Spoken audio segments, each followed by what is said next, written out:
Hello and welcome to the special edition of We the People coming to you from Bangalore.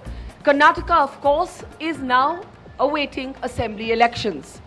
Every time, like in every election, the issue of corruption, of better governance comes up again and again. But you had former Prime Minister Deve Gowda, also from this state, really triggering a controversy when he said, is corruption even an election issue? Well, alongside this, we've had a very interesting citizens initiative here in Bangalore, with many eminent citizens from the corporate world and other walks of life coming together to form an organization called BPAC, a political action committee for Bangalore. What we want to ask on We the People today is whether a citizens initiative like this can actually transform the quality of politics that we get as citizens, or is this too simplistic a venture? What do the citizens have in mind, and will this finally end the classic middle-class elitist apathy with politics? Kiran, let me start with you. It sounds like a fine idea, the BPAC, the Political Action Committee. What is it really hoping to achieve in real terms? Well, Barkha, to begin with, this is about getting citizens to engage with the political system and the political process. I think for far too long, the urban educated middle class has remained outside the political purview. We have been disengaged. We keep cribbing, we keep complaining, but we don't engage with the political system to make it change or make a difference. I think a group of us have come together saying, can we really make a difference? Difference in terms of governance, and most importantly in terms of holding elected political leaders accountable for what they are expected to deliver to, better our society. You're also going to be financing the candidates that you believe are good candidates, but this is not party specific. How do you define a good candidate? We want to first look at least evaluating all the candidates that have been declared and seeing, based on very simple metrics of education, of their criminal or, hopefully lack of criminal track record, their public service. We basically want to tell people, these are the set of people we believe have got good potential to deliver good governance and good delivery. Mohandas Pai, there are people, and I'm sure many will ask this in the audience, that why stand on the fringes of politics? Why don't all of you just contest elections yourselves? Strategically, it makes sense to be a political action committee which defines the political process of a city like Bangalore. Bangalore has an electorate of 65 lakh people.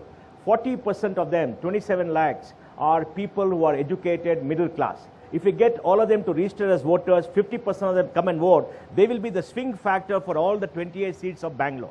And they associate with us. We can bring about change, so the response from them will be very good. If we enter into electoral politics like Rajiv Gowda is possibly going to do, if a party is out of power, you're out of power, you cannot do anything. Now we work with all parties in power. We have no ideology like the left, right, what it is. We just want good governance, and we have drawn up an agenda for Bangalore. And the agenda speaks about the many things Bangalore requires. So if they subscribe to that, we vote for them. Okay, the cynics would say you're actually a bunch of corporates trying to influence policy. And Kiran is saying, yes, we are actually not a bunch of corporates, we're a bunch of citizens. We are not a bunch of citizens. We are a bunch of citizens.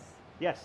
But you are trying to influence policy, or are you trying to influence the quality of governance? Which one is it? We are influencing the quality of governance. We have drawn up an agenda which says what we want to do is a very inclusive agenda for the whole of the city of Bangalore, and not for any particular section. Rohini Nilekani, we have seen citizens' initiatives in the past. You have seen the Anna Hazare movement. It started off with a big bang, and it seems to have fizzled because media interest can be fickle, as can the middle class. And I want you to talk a little bit about that, because while many will welcome the BPAC, the criticism of this class, the kind of class that is watching this television program, is, as Kiran said, we complain. But when it comes to election day, we don't even go out and vote. We think politics is somehow beneath us. To that extent, do you think an initiative like this is finally a sign that citizens are saying we cannot disassociate from electoral politics any longer? It's a good beginning. Many such initiatives will be required. I think for me the concern is whether, in some sense, being part of a voting public might be a culmination of other things. I think we need a repoliticization of our society. I think 2 decades of depoliticization has happened. And what does that mean? That ordinary citizens need to get engaged with local issues around them, practice being good citizens. So governance is not an entitlement, right? So you have a responsibility as a citizen. Yeah. So my feeling is that while they're doing this, this is very good because you do need people to come out and vote. I think the big challenge before us is how do you get everybody engaged in their own local issues, begin to educate themselves even about national issues, and therefore we have to get engaged in the political process. It's not something you leave to others. The challenge is that how do you actually percolate this down at the level where it really matters? How do you avoid the criticism of being elitist? Because that is something that is going to be said, that you're essentially urbanites. And urbanites have one problem, they don't vote. Let's look at the turnout in the last election. You had parts of Bangalore where almost 60% of people were not voting.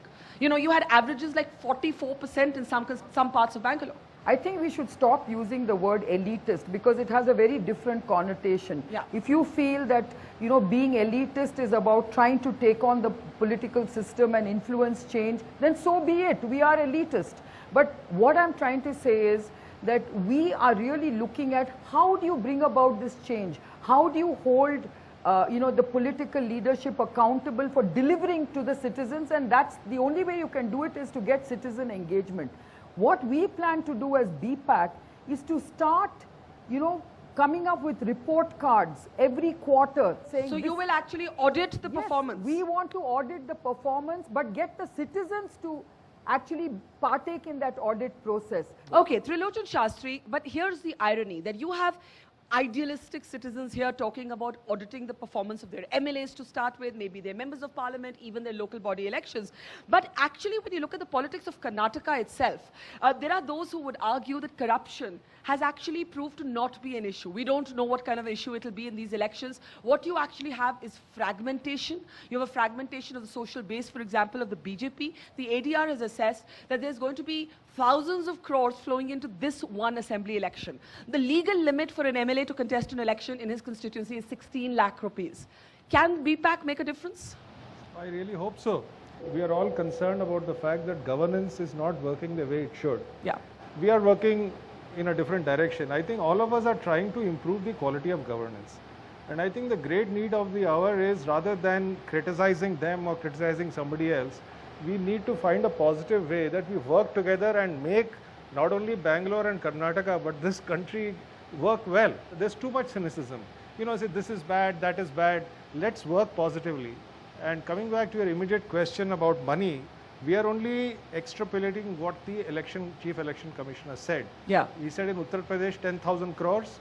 So we are saying 6,000 crores of black money. Just a little less corrupt than UP.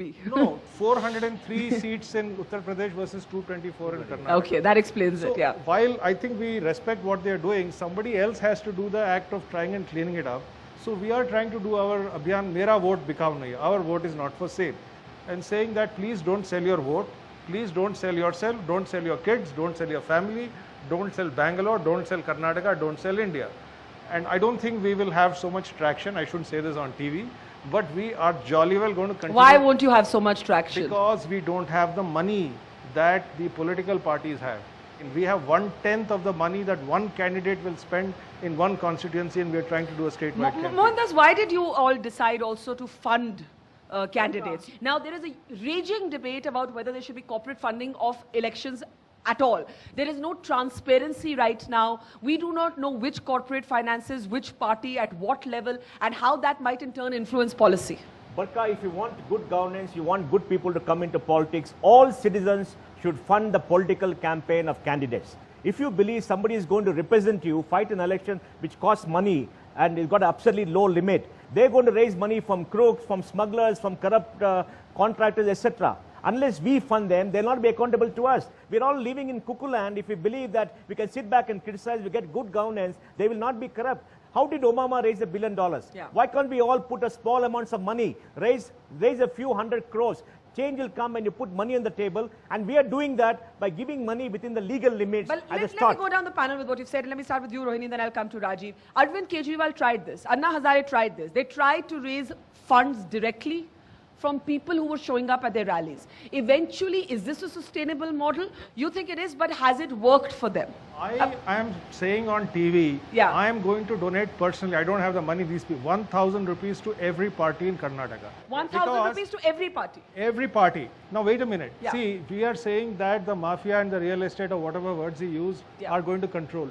Tomorrow PSC will control. We want all of us to control.